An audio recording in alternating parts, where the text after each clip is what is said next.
Hello, welcome back. Today I have a repeat guest on. This will be the third time on the show. She was on a few weeks back to talk all about root causes of fertility struggles, and her name is Rosie Tadman. She's a friend of mine, and this was the day after we actually met up and went for a cold lake swim in February, which we sound like crazy people, but we have to do it if we're in the health world. I think it's like an initiation. You're only a true health person if you go into cold lakes in February. But yeah, we felt good. We touched on that at the start of the episode, but I actually wanted to record this one for just a fun episode, just to throw in here. And it's just nice to talk to another practitioner who started practicing similar time as me. She went to the same college, just at different locations. And yeah, she's just become a friend over the years. So she will probably be on the podcast more into season 2. But for those who maybe don't know Rosie, didn't listen to the last episode, which I would highly recommend doing so, even if you aren't struggling with your fertility, if you don't want kids now or ever, it's just a good one to listen to, because remember, fertility is a sign of health. So if you want optimal health, you want to be fertile. So the same things apply. There are some very nuanced things that she talks about if it is fertility and having a baby that you're after. But yeah, just for general health, look at her stuff because it's still really relevant. But Rosie Tadman is also a nutritional therapist who studied at the prestigious College of Naturopathic Medicine in London. She has a home clinic in Chorlton, Manchester, and she sees clients from all over the UK and occasionally further afield on Zoom. Rosie uses modern science and traditional wisdom to support couples and solo mums or dads-to-be to conceive. She looks at root causes rather than masking symptoms. Rosie welcomes people from all walks of life through her door, whatever gender, ethnicity, sexual orientation, or religion. Everyone is welcome, because fertility issues can affect everyone, and she enjoys working with diverse individuals and families. So in this episode, we're sharing some of our funny, but also some sad healing journey stories, plus mistakes that we've made in terms of different diets that we've been on, mindset things, exercise, and protocols, detox protocols, parasite cleanses, all of that. And I just love chatting with Rosie in general, because yeah, we have a lot in common and we work in a similar way, which is nice. So this is last episode was a more sciencey geek out episode, so hopefully you can see a more fun side of Rosie and me, and let me know if you want more chatty episodes like this in the future. So I hope you enjoy it. This is just going to be a chatty, hopefully fun, we'll definitely have a laugh at our mistakes, but hopefully people can learn to avoid some of these things and just have a giggle along with us, because the healing journey, when you're on this quest, you feel completely alienated from certain family members sometimes, and they just think you're this quack who is just this crazy person. But then, do you agree that people start asking you if your family and loved ones done that too, where they're first they think you're crazy, then they ridicule you or something, then they kind of ask for help? That's the first they laugh and then they follow. Yeah. No, still no.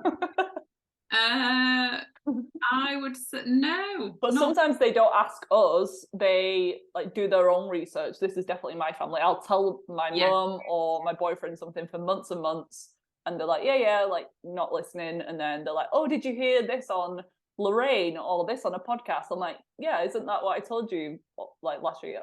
100% to that. Yeah, my husband will be oh, started this new PT and he told me X, Y, and Z, and I'm it has to be an outsider giving them the advice. Which I do.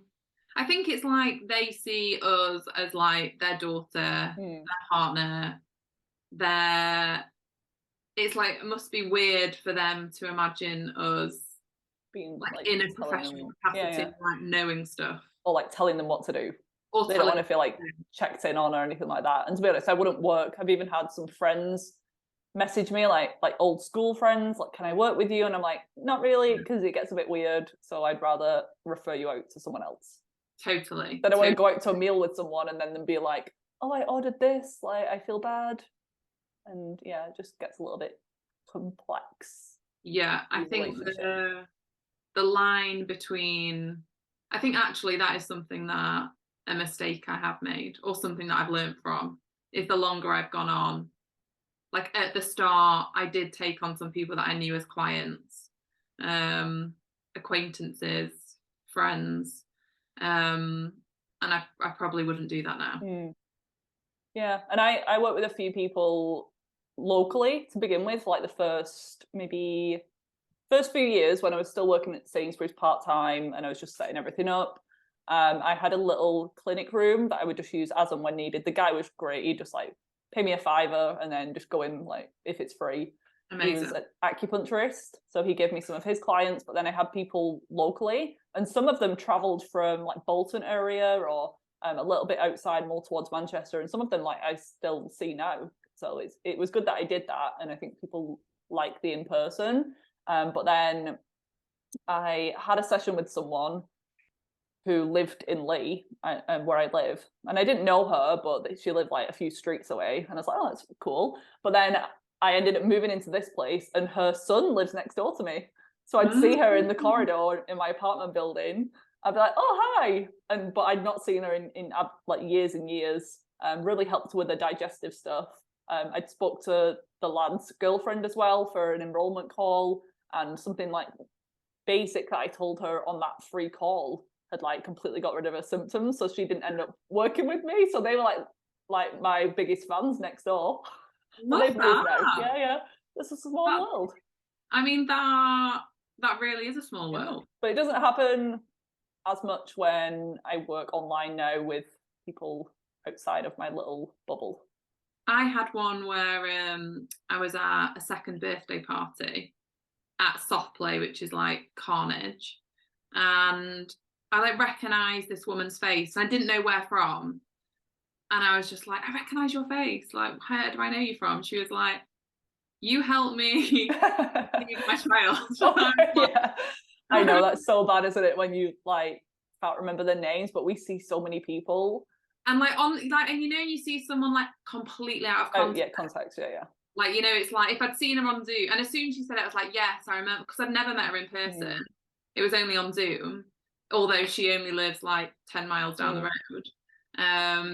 And that was like a proper like weird, yeah. And then like, I cannot place you at all. Like, I know your face, but yeah, like, and I'd never met, because she was going down the assisted route with her wife, and I'd never met her wife because it was her partner that I was speaking to, that they were using her eggs, and she was doing the implantation. So I'd never like met. So and then like met her, that's lovely. Was the kid there as well? Yeah. She, like, the child was now almost 2 and friends with the similar age to like my eldest, and that was a lovely, that's so cool.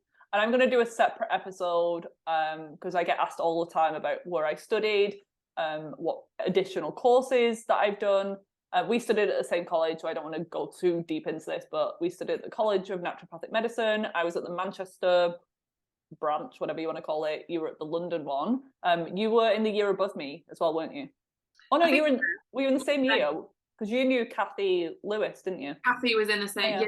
Yeah. All right, so my year then. Yeah, same. Graduated in 2017. Oh God. Yeah. Yeah. I just answered for you. 2017. But I'm going to do one on like courses that I recommend. Not that I've done a ton, books and all of that, how I kind of practice now. But I'm just wondering, like, in your business, are there any things that you do differently? I don't want to focus more on like the health stuff, but is there anything that, like, anything big?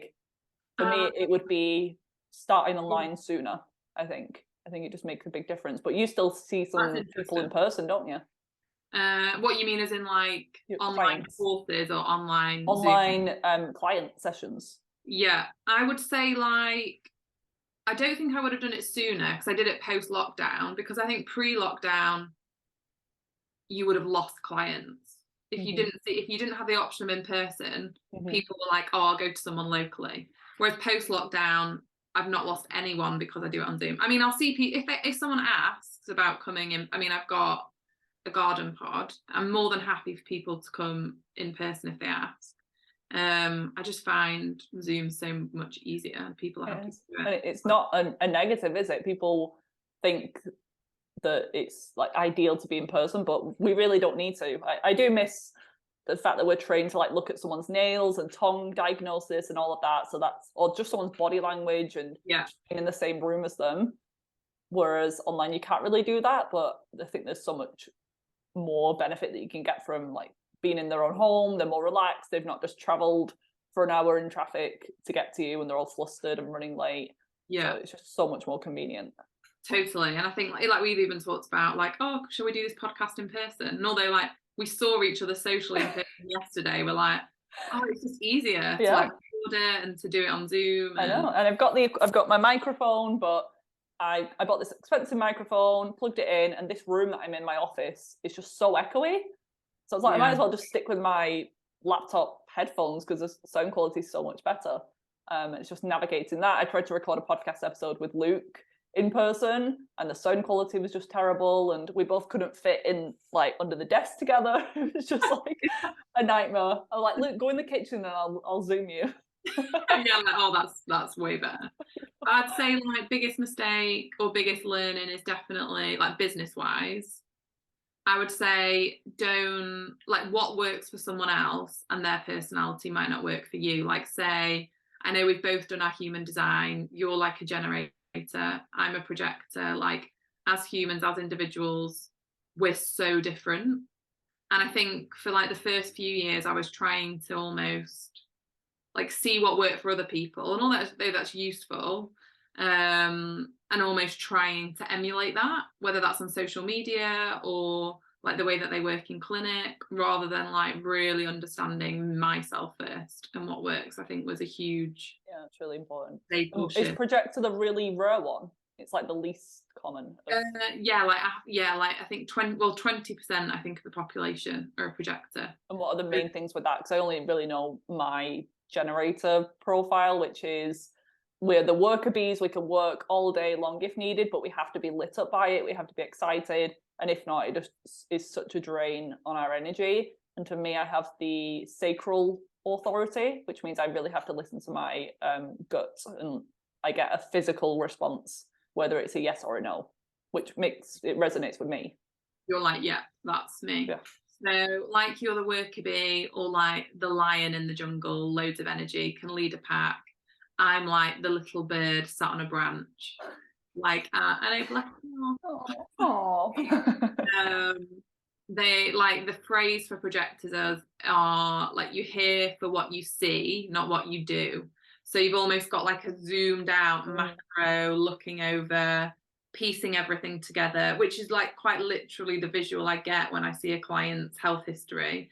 But I've not got the energy to, even if I'm really inspired by something, to work lots. Like I'd be burnt out. Like I think like projectors, they say like you should work 4 hours a day, which I'm like, not feasible.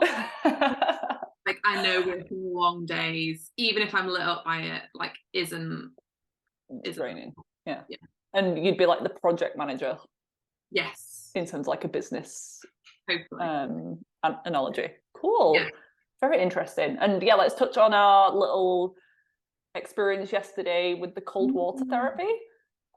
We managed to do, we're saying 2 minutes, we're going to go with, we did 2 minutes. A questionable 2 minutes. We had a 3-minute timer on Rosie's phone. We went to Pickmere Lake in Cheshire, I think it's near Knutsford. And beautiful place. And we set Rosie's timer up. We had a little group of us go there.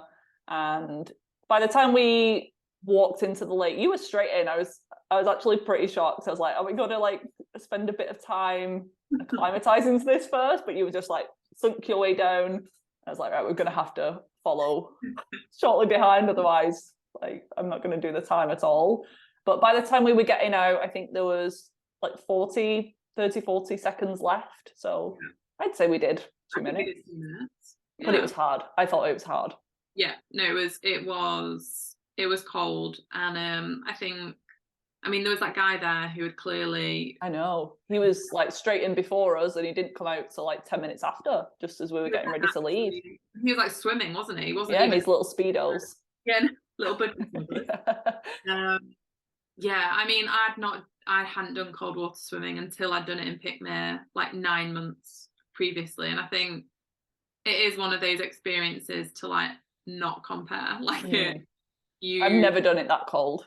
When we've done it there before, it's been like a bit difficult to get in, but nothing like that. That was like such a shock. I mean, there was frost, wasn't there? It was. What temperature do you think the water is? I was trying to think. I mean, like, it's always warmer than you think. It's probably like, I mean, I was like, oh, surely it's like 1 or 2 degrees, but I think it's normally like 8 or 9. But that is. I think the air temperature was like 3 degrees. Oh, I don't know. Yeah, it said that in my car, but it might be different. But I was just comparing because I know that some people have those little, the back garden ice bath things, and they have it set to a temperature. So I was just like, did I manage to do that, or is that like nothing compared to what an actual ice bath is? Yeah, I don't know. Yeah, I don't know what they're set to. But either way, it was cold. Yeah. But good. It said like 50. I think on one of them like 50 Fahrenheit. Well, what's that in Celsius? No idea. Yeah. But I think it's not like those sorts of things are. I'd never do it by myself for safety or like for enjoyment. That's why I'm like with Luke. I'm like, don't go too far and just keep talking to me because he'll go in there for like 5-10 minutes. So yeah, I'm just like, please be safe. And I don't know if it's better to like move around or just stay still, because when you said cross your arms over, get your neck underneath just to activate the vagus nerve. Otherwise, I think your body goes into a bit of a panic unless you get that calming response. But I literally couldn't move my arms from my body. They were like glued there. Just so like breath work before, like when I've been to like sessions and they're properly doing the Wim Hof breathing, and like I think that makes a massive difference. We pretty much just went in. Yeah, we had the on, but we were just like chatting and probably scared of what was to come. Yeah, but either way, it was fun, and I mean, I enjoyed it. Coffee and chats after. Lovely. Yeah. So did I. It was worth it. And in the moment, I was like, "Why are we doing this?" But then afterwards, I was on such a high for the rest of the day. Yeah, I slept really well. Yeah, same actually. Yeah. And I've got some of my mistakes today that I want to cover, but I'm sure we will think of others as we go through. Do we want to categorize them, do you think, or should we just go off our list that we've wrote? So we're going to basically cover mistakes that we've made or funny little anecdotes and experiences from our past few years on our health journeys. What would you say are like the main like categories? Like diet stuff, detoxy things, and some exercise things. Okay, yeah. And then for me, skin stuff. Okay, yeah. Should we do? Yeah, I think mine definitely fit into like diet, detox, exercise. Yeah. And maybe even just like mindset would be my other category. Yeah, good one. I'll definitely have some with that. Okay, cool. Let's start with the diet one then. So for years, when I was learning from CNM, starting studying nutrition, all the rage was like plants, like eat all of the fiber, 10 servings of veg and fruit every single day. And I really aspired to achieve that and surpass that because I am a perfectionist. I just thought more is better. But I kind of knew at the time, but I didn't realize the severity of it. I had severe gut infections and SIBO, parasites, bacterial overgrowth, fungal overgrowth, and all of that fiber was just so much for my body. And I was still extremely deficient in every nutrient. So it was pretty pointless me actually doing that. And I should have, looking back, prioritized that money. And it was a lot of money. So I used to go to Unicorn Grocery, which is near Rosie, where Rosie lives, in Chorlton. And this is like an organic co-op. And I would spend at least £100 a week on vegetables. Wow, that's I know. To be fair, I was getting a lot of, so my breakfast for years, because I was just so intolerant to food, was literally like squash So, you know, they have that wide range of winter squash, and I would just stock up on those. So they're really heavy. So they cost like £5 each. So it was mainly that. And then I would get some like almond butter. I would have that for my breakfast. And it was so sad. Like, I laugh about it now, but it's actually really sad. It must have been out of season when I'd got used to having that for my breakfast, and I was down to 10 foods or something. And one week I drove all the way there. So it's half an hour there and back. So it would take up my whole Saturday morning just doing this trip. And one week, or for a couple of weeks actually, they didn't have any squash. And I literally cried in Unicorn Grocery.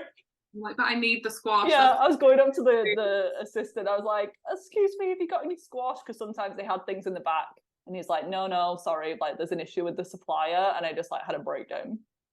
But that is so sad, isn't it? Yeah, and like, but shows like the level of like how much you wanted to get better, how desperate you were to get better. And even when I went, I didn't add this to the list, but I've said it loads of times, every time we'd go on holiday. And so I had a few holidays abroad during my health issues, but yearly we'd go to Cornwall with my family. So it'd be like my mum and dad and me, my brother, his wife, and sometimes my grandparents. And we'd stay in this same B&B every year. So we kind of knew the owners. It was like this older couple. And this was like at the height of my food intolerances and stuff. So my family would book these really nice meals at night and for lunches. And I would just buy stuff from the local Tesco. I took a George Foreman grill with me. And I bought a steamer to use in the guy's kitchen in the hotel. No, so it was like a B&B, bed and breakfast, but he would use the kitchen to cook breakfast and stuff in the morning, and then as soon as he'd finish, I would go in and I'd make like my lunch and my evening meal, and then like store it in the fridge. But I remember one day he came in at lunchtime wanting to cook his own lunch, and I was in there and I was like, I'm not finished. So he had to like go and wait for me to like finish using all his stuff. Well, I mean, yeah, like you say, it's like funny now, but thinking back to... But I don't think I actually needed to do that. I think I would have been fine going to a restaurant, and I couldn't eat like a lot of the foods. Like, I would have an actual reaction to it, but I could find something like a chicken breast and potatoes and I would be okay. But I just wanted to control the oils that I was using and like the quality of the food, so I would get the best that I could find and literally cook from scratch. And I'd either take that food with me in Tupperware and eat it at the restaurant that my family were at, or I'd just either not go. I either if I wouldn't go, I would take my Tupperware, or I would eat beforehand and then just sit there and not eat anything throughout the whole meal.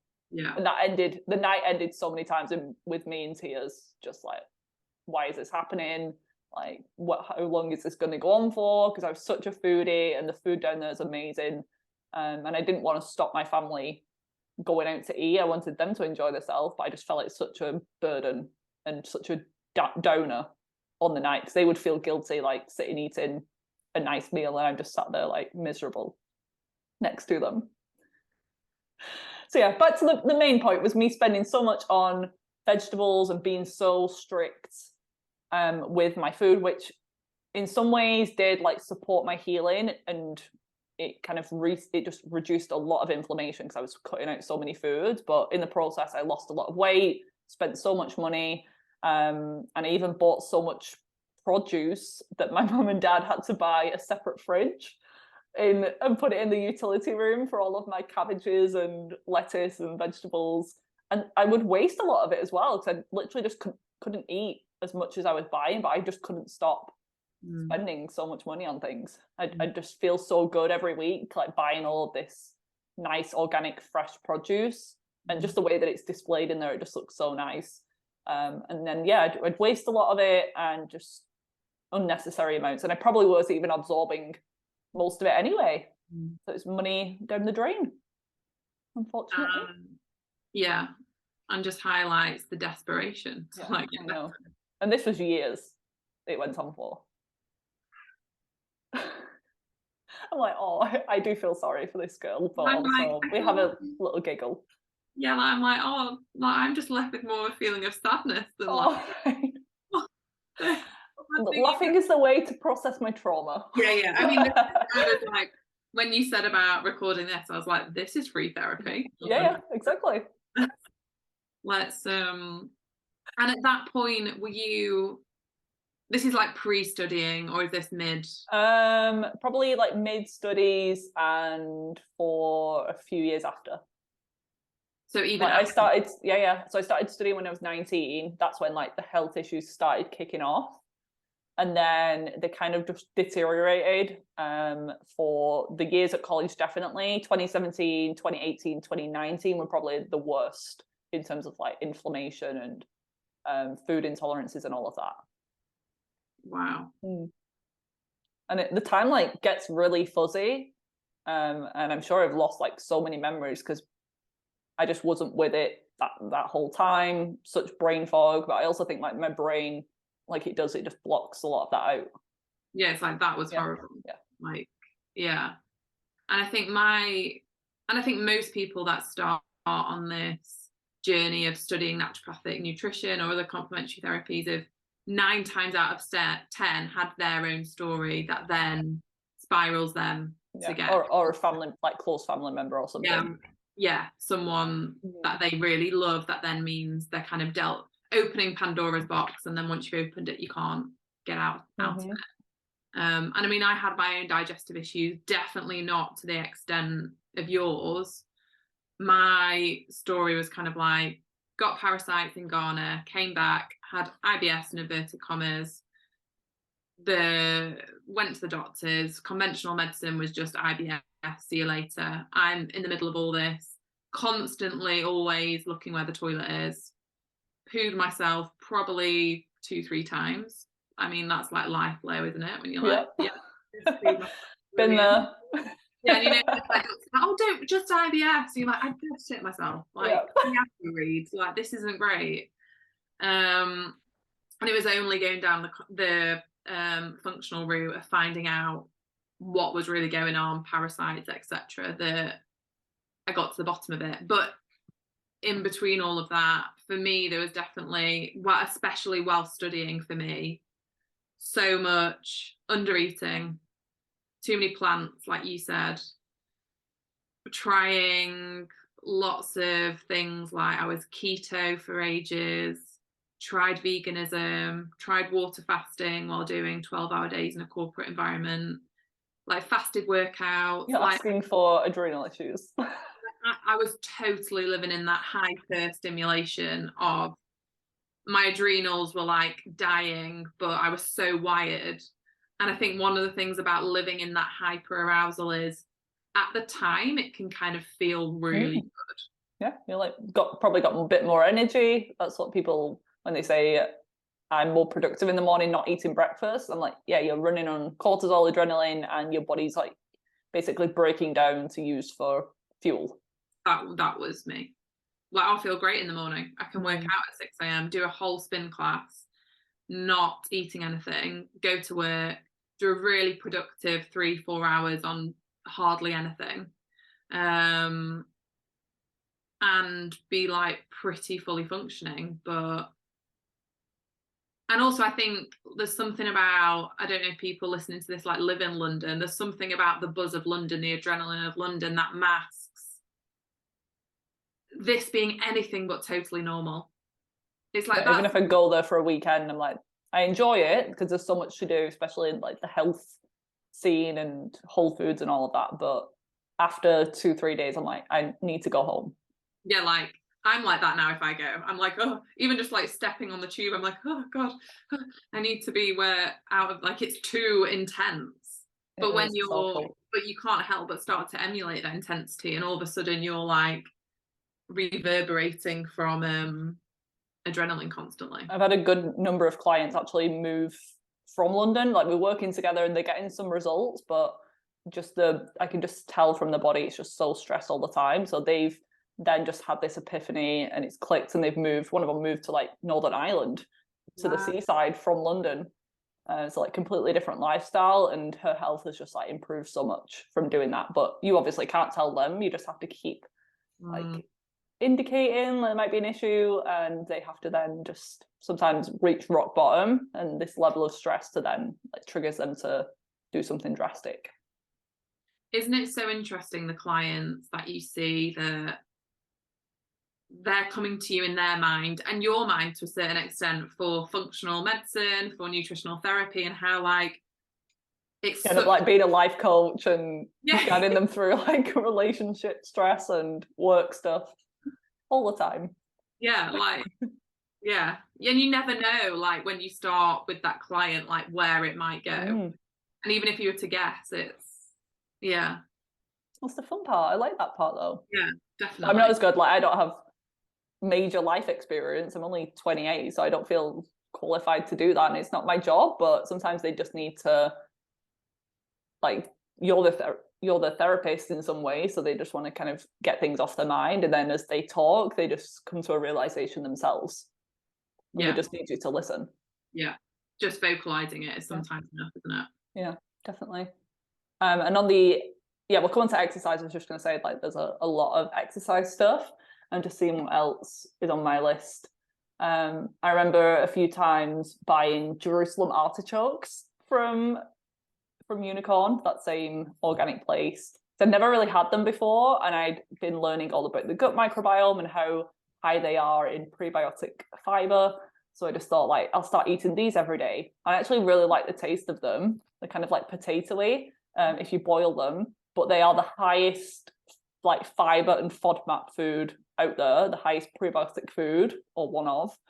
And the gas and the pain that I would get was just unbelievable. It was just your way around.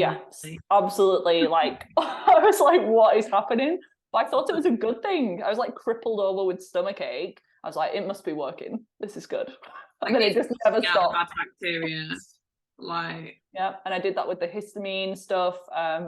When I was reading about fermented foods, all of the benefits of sauerkraut, kombucha, kefir, I was just like doing all of this stuff every day. Went from zero to 100, and didn't know at the time I had mast cell activation syndrome, which is basically like histamine intolerance on steroids, and that's why I started to get my scalp was on fire, just itchiness. My skin was just breaking out so much, and my whole body was itchy. I just felt really hot and flustered all the time and anxious.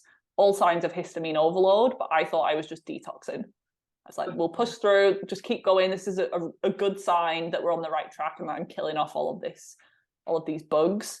And even with the kombucha, I know that you've like brewed it in the past. You've been a little kombucha, are they called Scolby mum? And I had a major like yeast overgrowth from living in mold, and it was just making the issue worse.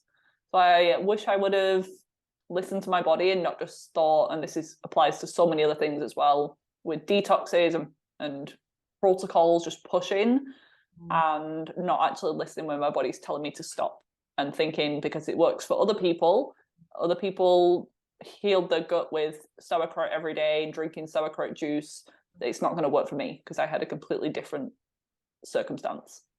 And I think lots of the generic, like say if you don't have an underlying parasite, SIBO, mast cell activation, like you need a general boost of your general gut health. Yeah, some people just have like IBS, all they need to do is eat sauerkraut every day or take a probiotic and they're good, but that's typically not the person that I'm working with, and it wasn't me either. Well, but then people think they're like they're a failure or something, or they just need to do it harder because that isn't working for them. But you might need the opposite. Yeah, could be making them worse. Totally. And I remember going through phases of spending like hours making kombucha, making ferments, but really, and I mean, like we had a basement flat in Shepherd's Bush in West London. The ventilation was somewhat minimal. Like smell. Like, oh my god, it just smelled like vinegary, a bit off, like really didn't smell good. And I just remember Ben was like, do you really need to ferment all this stuff like in our basement flat in London? You're like yes, I do. Like, this is for my health. Like, you need to value this. We need to live in an environment that ultimately smells of like vinegary farts. And I didn't know at the time that I was living in mold, and when you do things like this wild fermentation, it pulls from the species of bacteria and yeast in your home. So that's why like different batches of kombucha can taste different, or some might be more beneficial than others. So I was literally just like concentrating the mold in the air into the kombucha and then drinking it. Wow. Yeah. So like even kombuchas or ferments that say you buy from like artisan delis and stuff like that, like you don't know unless you know where they're brewing that. That's the thing. It's like with mushroom products as well. Like, you know how mushrooms are like sponges for the environment.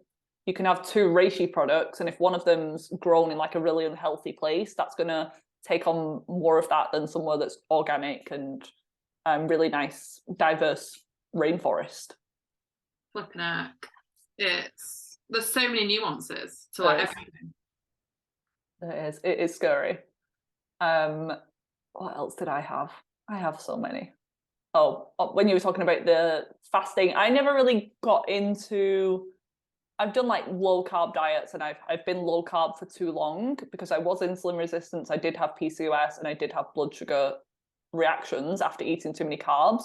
But I would think that the carbs were the problem, or even the histamine stuff. I would just think all I need to do for the rest of my life is low histamine, and I'm going to be fine. And I wish I would have realized sooner that it's just kind of relieving a symptom. It's not fixing why do I have blood sugar and insulin issues? Why do I have histamine problems? Because that went on for years before I found out about mold. And that was what was driving the insulin resistance and chronic inflammation too.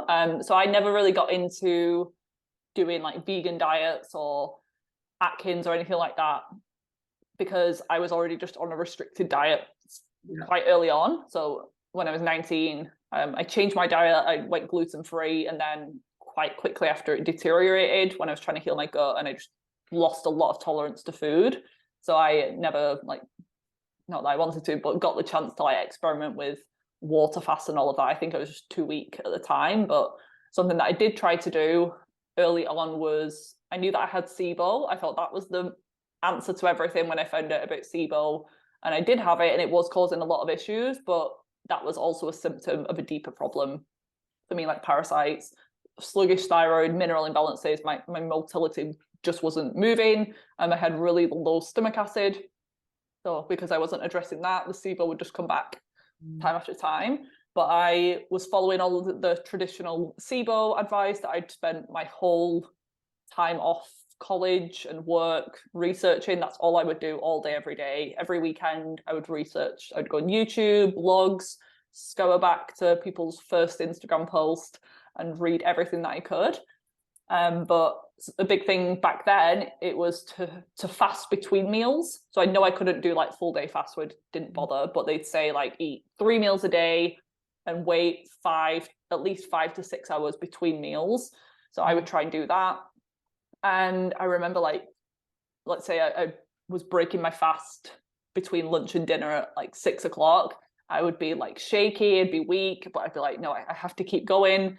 I've got half an hour left. Let's do this. Otherwise, the SIBO's not going to go. I'm not going to get all of the like cleansing benefits from my gut. And that was just ridiculous, because now what I know is that if you are doing that, you're just going to stress your body more, which is going to slow down your motility. So you might as well just eat something and keep kind of food moving a bit more consistently through the gut. You don't want to be grazing all day long, but like eating every 3 to 4 hours is absolutely fine. You don't need to do these huge fasts between, because you can't starve off bacteria. You have to use antimicrobials anyway to get rid of the SIBO. Is that, and I think fasting is one of those things that is talked about more in conventional society, if you like. It's becoming really like mainstream, isn't it? Like popular, people are on it, like the intermittent fasting. Right. Even they've got these TVs up at my gym now. My brother's the manager at the gym that I go to, and I'm like, please put something better on these TVs, because they're trying to give health advice. One of them was, did you know that you could be allergic to the cold weather? Literally allergic to the cold. And it said you might have joint pain, you might have red skin, and you might have like dry skin. I'm like, that could be a thyroid issue. Let's not tell people that they're allergic to the cold, because that's not really a thing. Yeah, but I love how you just like, come on, bro. Sometimes I'm like, I want to film them, so I've got my phone out, and people might think that I'm recording it because it's like good information. I'm like, no, I'm probably just gonna put this on Instagram and like slate them. Just like my own brother's gym. Yeah. Don't listen to it. Bye. Yeah, I mean, it's a chain gym, so it's not his like own. Oh, I'm with you. Yeah. Otherwise, he would know better. He doesn't agree with it either. And the recipes that they're promoting are like always plant-based. One of them was like this dessert that you make with strawberries and melted white chocolate into like a little like dessert thing. I'm like, what is this? And then it would show a difference between the nutritional value of rice versus cauliflower, like what to have alongside a curry. And it would say like cauliflower is high in vitamin C but low in carb. Rice is high in like whatever, but it's like low in fat. And then at the end it was like, so in summary, cauliflower rice is better. And these are people at the gym, so it's not a couch potato who may need like a lower carb diet. So imagine if someone's like marathon training and they're watching that on the TVs. It's just more context is needed.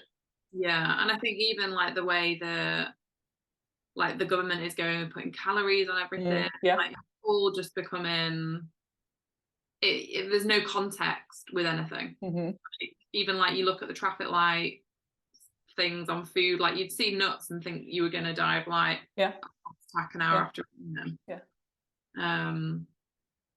So in terms of fasting, what would there ever be a type of person that you would recommend more than, say, eating every 3 to 4 hours within a 10 to 12 hour window? Would there ever be an instance where you might recommend the benefits of a more, for want of a better word, like intense fast?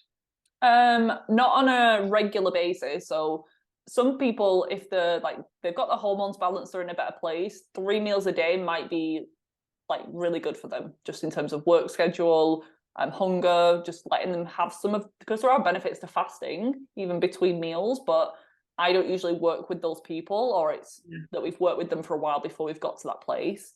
But a lot of people that I work with have hormone imbalances and just can't do that, but we might be working towards it.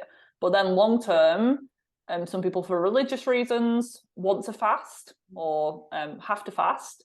So then we kind of strengthen them towards doing that, and they want to do that for like their mindset, and like there's so many different reasons. So if people want to do it, I would say like you can try. Like I'm not going to tell you not to, but just know that if it's like a really stressful time or you aren't feeling good, and don't have it become like a regular thing. But it's fine if a few times a year that you want to challenge yourself and see what your body's capable of. But I would always say like make sure that you're under the care of a practitioner and not just doing it on your own, especially if you have like a medical condition or you have a complex health history. If you have any like disordered eating past, it's a slippery slope to start to get into that.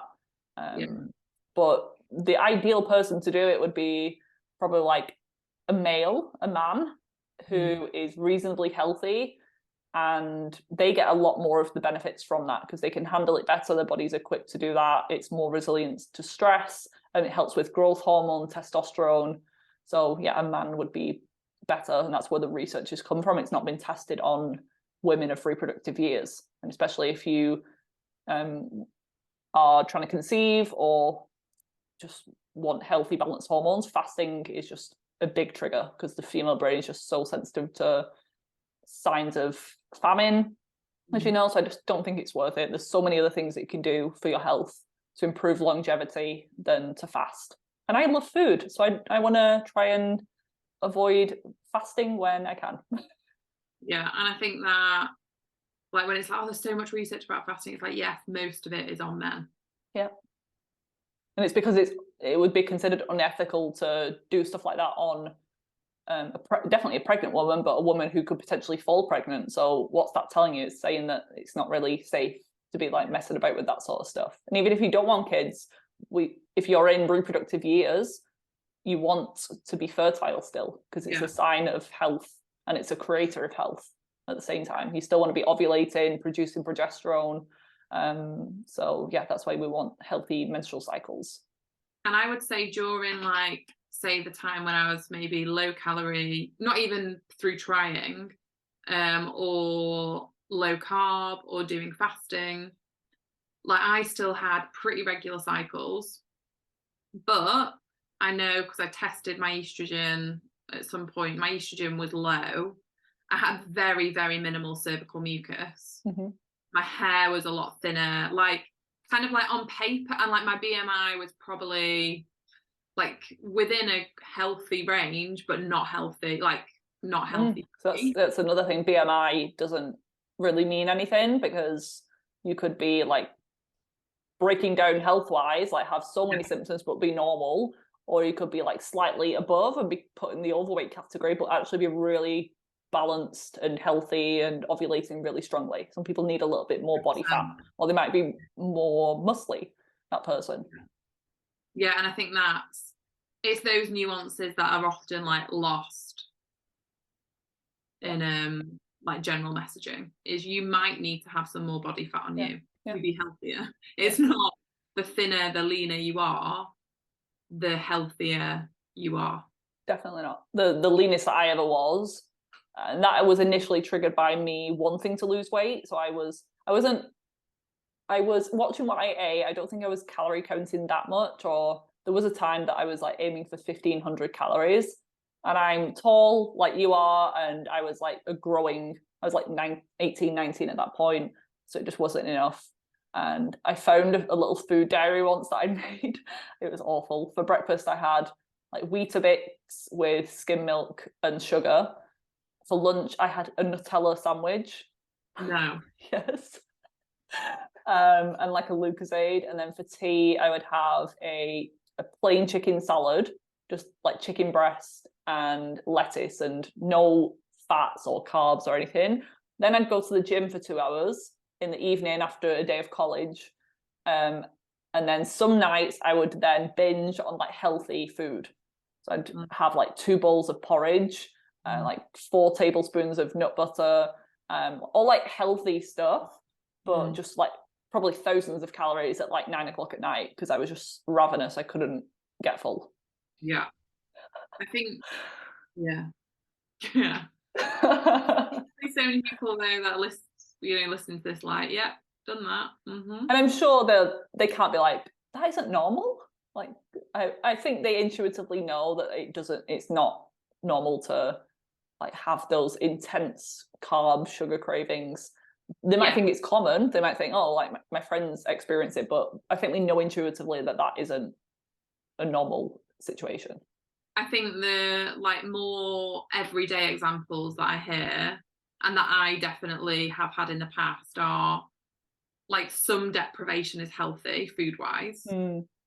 Like even like in January, kind of like doing that January really strict diet type thing. Like a reset or something. Yeah, reset, like doing a January boost where like I'm really strict with myself and deprive myself of the foods that I like, but it's all because I've really overindulged over Christmas, and it never ends well.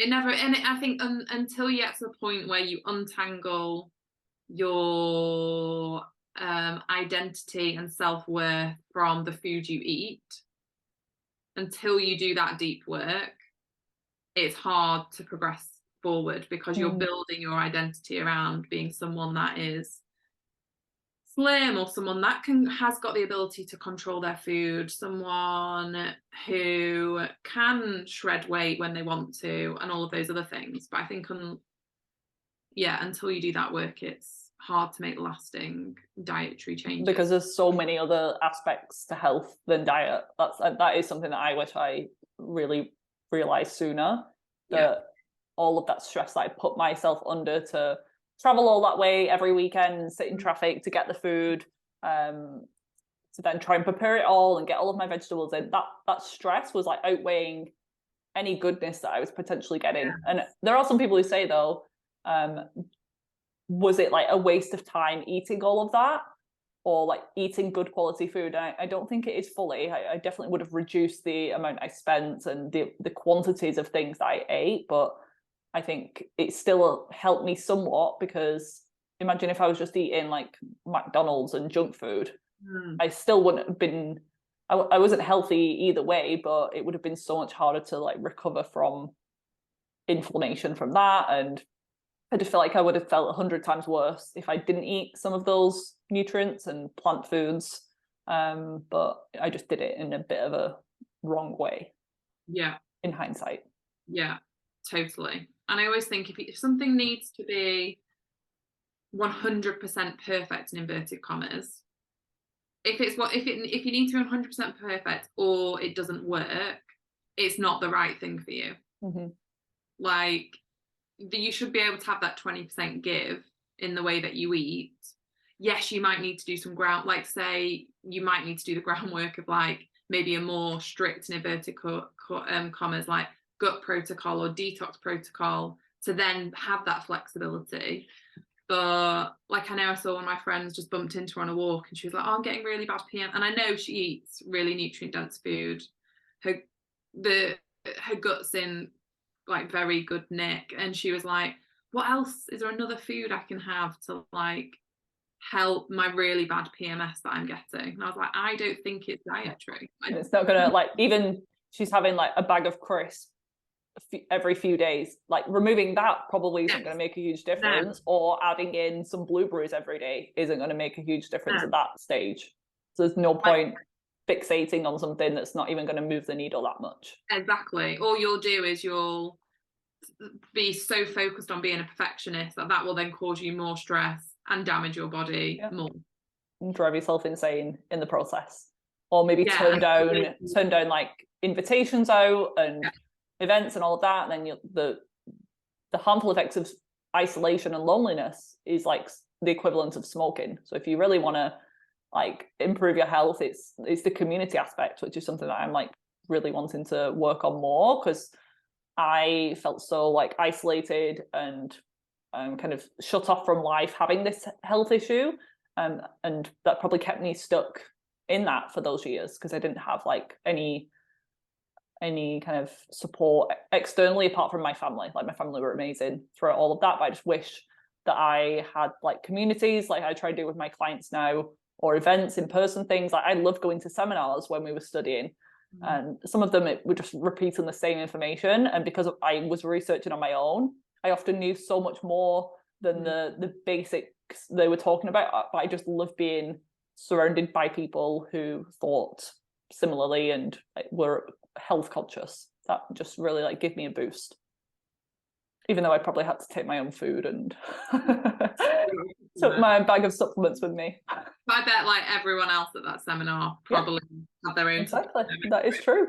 So I felt like I fit in after a long time of not doing, which was nice. My very last one for diet was, I told you, I think the last time we spoke on your other podcast, on the fertility one, that's probably been released by now. I was juicing celery for a while and I did feel better. I think that it's just quite high in minerals, so sodium, and things like vitamin K, and just like anti-inflammatory, what is it, like chlorophyll, like the green aspect, the green juice aspect. I did actually feel really good whilst on it. It took my gut a few days to adjust. Like, I would definitely have looser stools and a bit of gas for the first few days, but then my skin was like really glowing. I felt quite energized, but it was so time consuming. It took me like half an hour every morning to set everything up, make the juice, clean up afterwards. And then the last straw was buying this. I would buy a tray, like a box full of celery every few days from Tesco, and I think it would work out like £10 per box. So every few days I was spending a tenner on celery. But this last time that I did it, I just put the box on my kitchen table overnight. I think I just went to Tesco late at night, and then I woke up in the morning and I looked at my table and it looked like it was moving, and I looked a bit closer and there were just thousands of tiny little black bugs all over the kitchen table. And I just like had a freak out. I just picked everything up, threw it in the bath, just closed the door, and I think I got my mum or dad to come round and like get rid of it, because I just hate anything like that. And yeah, I've never had celery juice since. That really put me off. Yeah, I mean, I'm like half an hour juicing or half an hour asleep. Exactly. I would have benefited so much more from more sleep. I'm like, yeah, I'm taking the sleep. Have you got any more diet ones? No,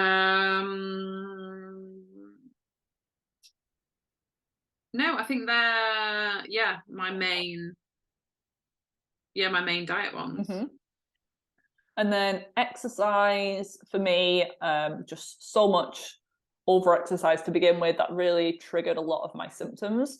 I had other things going on. I didn't know that I was gluten intolerant or had mold in the house or anything like that. But the exercise is what triggered a lot of things, triggered my PCOS symptoms. I lost my period. My skin started breaking out for the first time in my life. I'd gotten through teenage years with no acne at all. I had the clearest skin out of all of my friend group. And then my acne started because of this stress from exercising. And I would do, I think the classes were body pumps or more of like a weights one, but I don't really like those classes because they're just so fast, and my form would have been terrible doing the weights, and you can just get so many injuries doing it. And then I would do like an abs class or like a cardio boxing class afterwards. This was probably 5 days a week after a long day at college. Minimal food, just trying to like tone up and lose a bit of weight. And I was never overweight to begin with. I just had a bit more body fat because I'd stopped exercising after leaving school. I'd gone from like being quite active and doing sports and PE at school to like nothing, sat at college all day. And then I went kind of the other way when my health issues started and didn't really exercise at all, or would just take it really easily. But somewhere in that period, I really got into yoga, and I was quite good at yoga, and it was just very gentle and something that I could do, and I could go to a class, and that was nice. But I developed severe knee pain, joint pain. Thought I was developing arthritis. It was that bad. I would work at Sainsbury's, and I'd be stood on like the self-checkout helping people for like a 4-hour shift. And I'd go to bend my knees, and they were just so stiff and sore and inflamed from standing all of that time. But I just kept thinking like, oh, I just need to keep doing yoga. That's going to help. And then I went to this workshop with a practitioner. She's like a holistic practitioner called Emma Lane. I don't know if you've heard of her before. She works in the north somewhere in Yorkshire, but she's like really into functional medicine. I went to a seminar of hers on parasites years and years ago, and she like is the parasite wizard. But she did an in-person event, and I went to it, and I just thought I'd ask her if she knew anything about joint pain. And within a minute, she'd kind of diagnosed me. She's not a doctor, but she was like, you've got joint hypermobility, because she made me do these. She was like, stand up, show me how you're standing. And she saw that I was locking my knees out. She asked me to do like some thumb bends and like stretch out my arms. And she was like, yeah, you've got hypermobility. You need to stop doing yoga and start like strength training and building your muscles around your joint. After a few days of stopping yoga, my severe joint pain went away. But it was bad in the classes, because I could do like the splits, I could do like forward bends and touch the floor, and the teachers just thought I was really good, so they would push me further. They would literally come around and push you down, to stretch you more, and that was terrible for my joints. So now I don't actually like doing yoga. And something else that used to happen is I used to go to like really chilled classes, so it was all old people most of the time, and they'd have the room so hot, it was kind of like hot yoga, but just because they were like really cold in the 80s. But I would get so dizzy doing that too, because I developed POTS, which is postural orthostatic tachycardia syndrome, from the mold and histamine stuff. So I would be prone to fainting anyway. But because when you're doing like the yoga flows, you're up and down, your head's like, you're kind of like upside down in some poses, and I'd almost pass out like every class.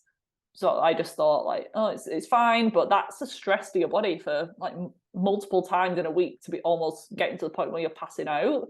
That's not good. So I would have much more benefited from doing some gentle strength training where I'm like vertical or just going for a walk outside. But because I was like so cold, and there was times where I just couldn't like navigate properly. I would get lost quite a lot. So I just knew like walk to the gym, which was across the road from my house, walk home, you'll be absolutely fine. You're not going to get lost or anything. But yeah, yoga was not for me. And I've not been a huge fan since. I'm more into Pilates, which kind of a similar vibe, but more strengthy, focused. None of that like overextension. Yeah.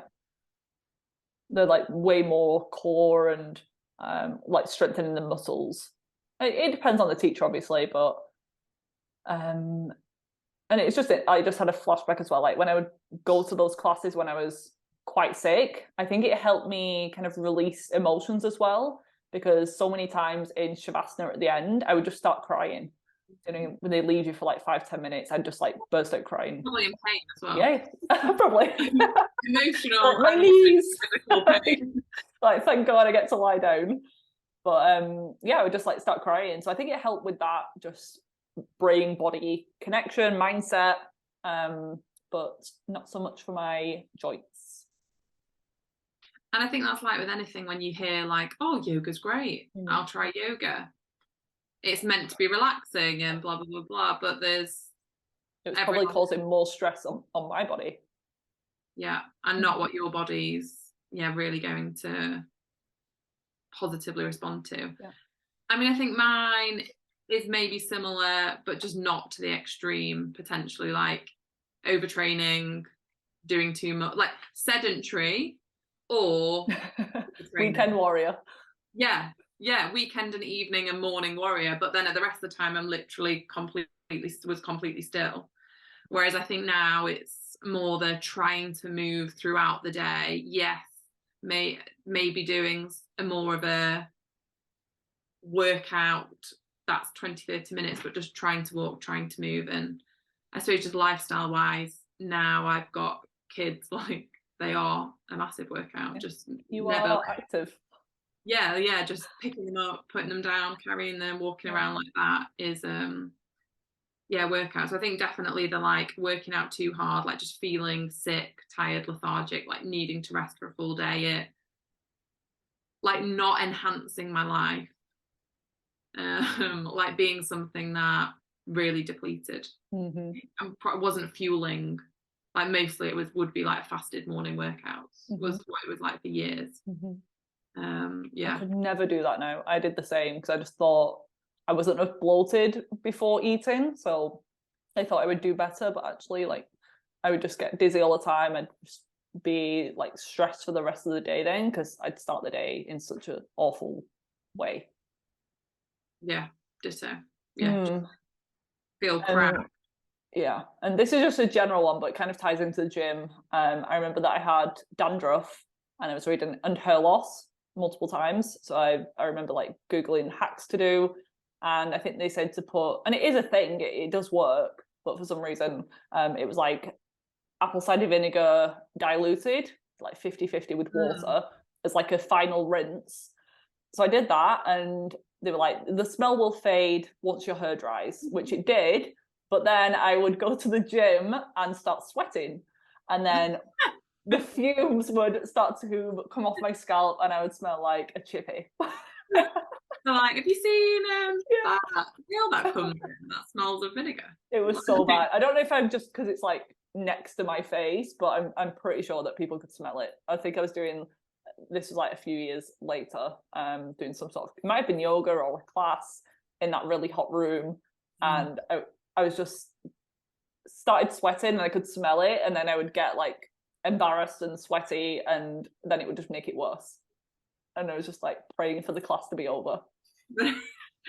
So I think it's fine as long as your scalp and your hair is dry, but the smell does come back. Just be warned if anyone's going to try that little hack.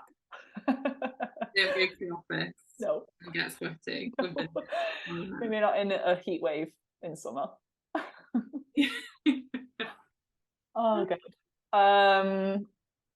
So any more exercise? I've just got a few more like detoxy things, skin things? I think my main, when I was trying to think of like the main mistakes that I've done, I think definitely, one of the food ones that I forgot was, and a really common one was that I still hear about now, is like dairy's the devil. Yeah. That was definitely one Oh that yeah, same. I didn't have it for 10 years. And it did serve me well because I was intolerant, and especially things like cheese and anything fermented, that would have made me react too. But I was lactose intolerant because of my gut health. But I could have found a way around it. Another thing that I would do is just make ghee all the time.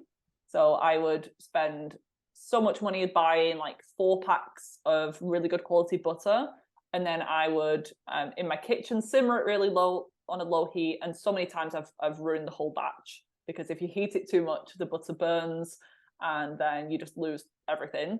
So I made ghee because I was just convinced that the smallest amount of butter, even though it's like really well tolerated by people with dairy intolerance, not dairy allergy, but intolerance, because there's so little proteins in there. I was just like wasting, it's probably like reduced by half the size, the amount of ghee. And then I just use that on meals instead of actual just regular butter, which I probably didn't react to at the time. And I ran into such a calcium deficiency from not having dairy for 10 years. And I was so stupid because I was just so focused on other minerals, like my zinc and my magnesium, and I just completely forgot about calcium. And that is one of the master minerals that you need. You need so much calcium every single day. I think it's like at least 1,000 milligrams a day, as opposed to like, I don't know, like 5 milligrams of zinc is what you need at baseline. So I just went years without eating dairy. Plus, I was sensitive to so many of the calcium non-dairy foods. So things like beans and green leafy vegetables and fish with the little bones in. I also couldn't eat any of those. So I just wasn't getting any calcium in at all. And then I slowly, as I heal my gut, I think that was the good time to add it in. But I also tried raw dairy, which I'd never had before. I've tried little bits of milk here and there. But yeah, the raw dairy for me was like a completely different experience, and I tolerated it so well. So it's definitely. And did you start, how did you reintroduce it? Did you go slow? Yeah, really slow. At least for the first couple of weeks, I don't like wasting things either. So I didn't want to buy a big bottle of milk and then have like a tiny shot and then throw it away. So I would kind of section it up. I actually bought these like deep ice cube trays and froze little bits of milk in there. And then every day I would add one of those to my smoothie. And then after a few days, I'd add 2 and then 3. And then I kind of just started having like 250 mils, and always with other food, like mid-meal, just to kind of have it included in something rather than on an empty stomach. And have you seen like on your hair tissue mineral, like your calcium? Yeah. It was pretty similar to what it was before. So I'm kind of trying to navigate that. Last time I tested, but this was back in September. But I need to test again. I'm considering doing like a full body MLT on like other things as well. But yeah, my calcium hadn't massively shifted on the HTMA last time, but like so many other benefits have happened with my body, and even my skin. Like my skin would react previously with acne for the milk, and now it actually improves my skin. Amazing. Like my skin is better on it. And isn't that such a lovely example of how, like, depending on what your gut in the internal environment's like, whether it's poison or medicine. Yeah. That's why it's important not to like say, oh, I'm sensitive to this now, so I'm always going to be sensitive. Yeah. I always say like leave an open mind and have it as like reframe your words even. So don't tell someone, oh, I can't have that, I'm allergic, when you're not. Or I can't have that because it's bad. Just say like, right now it's not working for my body, so I'm choosing not to have this food. And that's so much more likely to be something that you can accept back into your diet in a few months' time. So yeah, just be more with your food, not getting set on like, I found my diet, this is it for the rest of my life. Just being more like free with it and just see where it leads you, because I'm sure your diet was different when you were pregnant versus to what it is now, and like what it was 5 years ago. 100%. Always like be adaptable and don't be like set in stone with your beliefs. Definitely. And that's like, I mean, I never do meal plans like with clients, and that's always one of my arguments for never doing it, is I want you to properly understand your body and properly understand food. So as the seasons of your life change, of my life change, what I eat and how I eat and when I eat can completely change with that. I mean, I know, say for 6 months after having both kids, when extremely, well, just generally tired and fatigued, like, yes, I would have well balanced meals, but did some days I have half a packet of hobnobs? Yeah. Because like I needed that extra energy, and that served me in a really nourishing kind of way. Yeah, that would benefit you more than you forcing yourself to get up half an hour early and like make this meal when you're already like dead on your feet, probably exhausted. So yeah, it's better like reach for some quick energy, and it's not the most like nutrient dense thing, but it's giving you that energy that you need during that like huge time in your life. 100%. I think that even in my own mind, like and I even thought about how I think my biggest mistake of all of these, or learning, has been the mindset shift about thinking about how I think about food, like really moving from quite a barren, quite reductionist, quite scaremongery, which is hard to dip out of that when you're being taught by people who themselves have most probably got disordered eating, which is the wonderful irony of all of this. And I even remember like my first trimester with Thea, my eldest, like proper beige mester, feeling really sick, really nauseous, and going to Tesco and being like, oh, I hope no one sees me buy these full pack of family size crisps. If they do, they'll think I'm like a complete fraud. And I was literally like, getting this for someone else. Yeah, buying it for a friend. Like I genuinely felt like I was buying like drugs in Tesco. Whereas like in the so second, sad though, isn't it? So sad. But then in my second pregnancy, I remember buying the same crisps in the same shop, and I was like, oh, I felt really sad for my former self, because none of that had all lifted, and I don't quite know when it had lifted, but there was so much more self-compassion in there, like, this is where I'm at. Yeah, it's one of my favorite when people say to me, I love your approach because you're so balanced. Like, I wouldn't say that I'm the most balanced person, because I still would recommend to a client, if I feel like it would fit their personality, put them on like a more strict diet to get some results if I feel like they would do better on that than kind of, all in versus like kind of half doing it type people. So I still think there's a time and a place for a diet and a protocol, and try your best to stick with it as much as possible. So I'm not like completely, just treat yourself whenever you want. I know the importance of like eliminating foods that you're sensitive to and that your body's telling you no, but because of my own health stuff where I've been so restricted and so sad and like upset about food, it just made me so depressed that I just couldn't eat even healthy foods. I didn't even want to eat pizza and sweets and all of that. I just wanted to eat like herbs and spices on my chicken, and I couldn't tolerate it. I just want oregano. Like, I'm not asking for much. Yeah, I couldn't even have black pepper at one point. So I got used to my food being so plain. So now when I have like a little bit of, I had some Chinese 5-spice on my chicken this afternoon. I was like, this is like a taste sensation. And like, what is this? I missed it for so long on, and I kind of forgot, as my sensitivities went away, I just forgot to then incorporate herbs back in, because I just lost that habit. But it makes so much of a difference. So I am a little bit more balanced. I'm definitely more balanced with my approach now. And I posted a picture on Instagram the other week of me wearing AirPods to the gym, because I don't want wires tangling me up when I'm trying to do a workout. Like, I'm moving my body. I am mindful of 5G and Wi-Fi in my home. So if I'm wearing AirPods for an hour a few times a week, like, I actually don't care.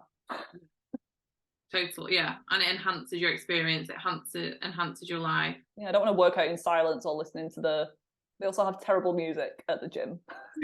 I mean, you're not. I know. I'm not going to say the branch or the brand name, but yeah, they definitely need an upgrade. I'll say that.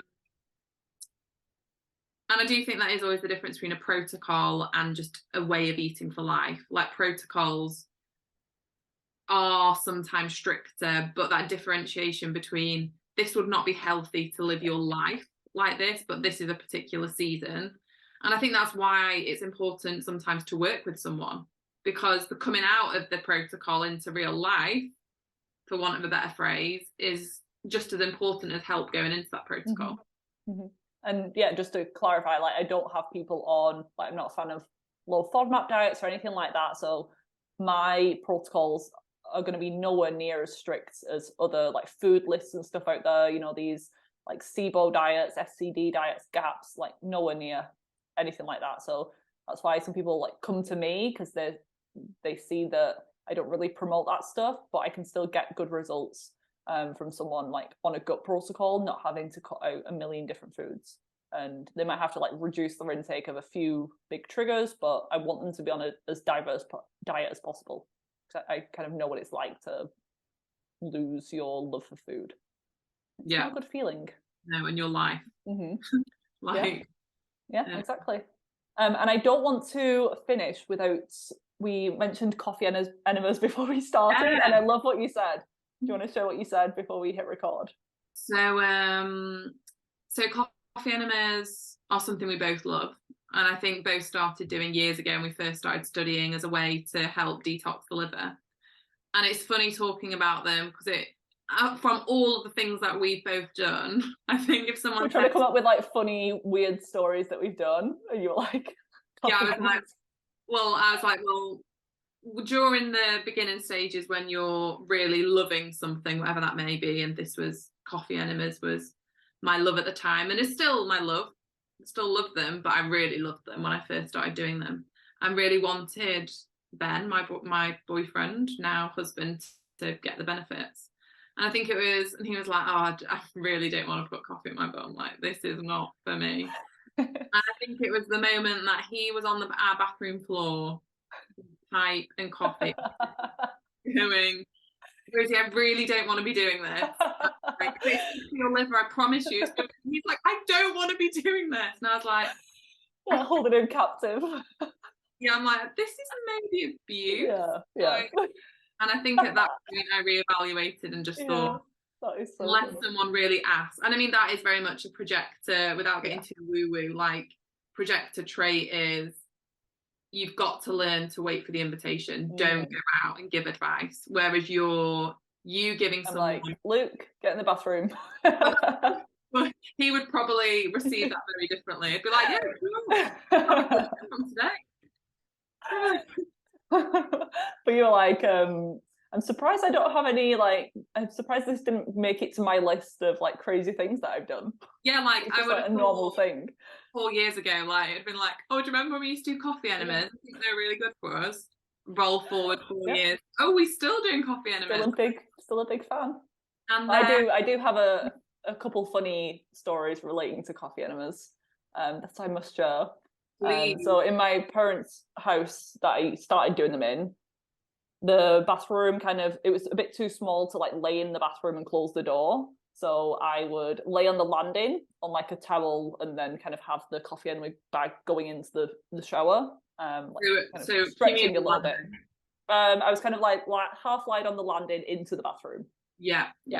But there was a window at the landing. And I had a few near misses with the window cleaners. Same in my current apartment with my sauna. So I have a sauna mat, and the window cleaners just show up. They do give us warning, but sometimes I don't put it in my calendar. So I'll just see like someone abseiling down the building.